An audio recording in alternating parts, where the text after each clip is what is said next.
Deixeu-me que agraeixi avui especialment la presència del president d'Esquerra Republicana, el senyor Oriol Junqueras, del conseller de Cultura, Joan Manuel Tresserras, els diputats del Parlament de Catalunya, Lluís Salvador, Marc Sanglas, de la senadora Esther Capella, dels diputats del Congrés del Diputat de Madrid, Joan Tardà i Teresa Jordà, dels membres de la Direcció Nacional, Regional i Comarcal, així com de regidors i alcaldes d'Esquerra Republicana de Catalunya. A més, també tenim presents, volem dir, alguns dels candidats o candidates d'Esquerra Republicana a les properes eleccions municipals 2015 aquí a Sant Cugat. Així mateix, també vull agrair especialment, en nom d'Esquerra Republicana, a qui ens acompanyen també en aquest acte de presentació de Mireia Ingla com a candidata a l'alcaldia, a regidors de l'Ajuntament de Sant Cugat. També era prevista la presència del senyor Josep Puig, del president de l'EMD, no sé si ningú, però des d'aquí dalt no ho veig. També el senyor síndic de Greuges, representants de la societat civil santcugatenca i de Valldoreix. I també, en nom d'Esquerra, volem fer una menció molt especial a tot el personal d'aquest teatre auditori per la seva amabilitat, la seva facilitat que ens han posat a l'hora de preparar aquest acte.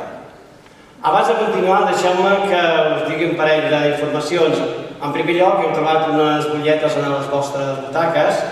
Aquestes, per si esteu interessats o interessades en col·laborar, en rebre informació d'Esquerra Republicana, és una butlleta d'amic o d'amiga i, naturalment, no suposa cap cost econòmic. A la sortida trobareu una urna i ja podeu dipositar-la. Per tant, moltes gràcies. I, en segon lloc, si voleu fer aquest seguiment per Twitter, ja ho sabeu, teniu aquest hashtag, es pengeta Mireia Alcaldable, ESPC. Bé, doncs, avui és un dia important per Esquerra Republicana de Sant Cugat i especialment per la Mireia Ingla, i tenint en compte l'èxit dels resultats assolits per Esquerra Republicana a les eleccions europees, donem aquest tret de sortida per encarar la cursa fins a les eleccions municipals del 2015. Tot això, naturalment, sense oblidar que pel camí, doncs concretament el proper 9 de novembre tindrem l'oportunitat, sobretot una oportunitat històrica, de decidir quin futur volem per Catalunya, pel nostre país. Sens dubte, un any crucial i il·lusionant pel nostre país. Aquest teatre auditori ple, de debò ple, fa un goig des d'aquí dalt, com puja Mireia, ja ho veuràs.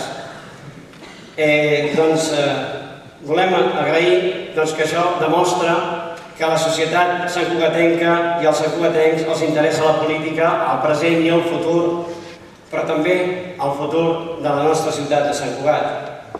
I per parlar de país, de Sant Cugat, què millor que escoltar a l'Oriol Junqueras, president d'Esquerra Republicana, i a la Mireia Ingla, candidata a l'alcaldia de Sant Cugat.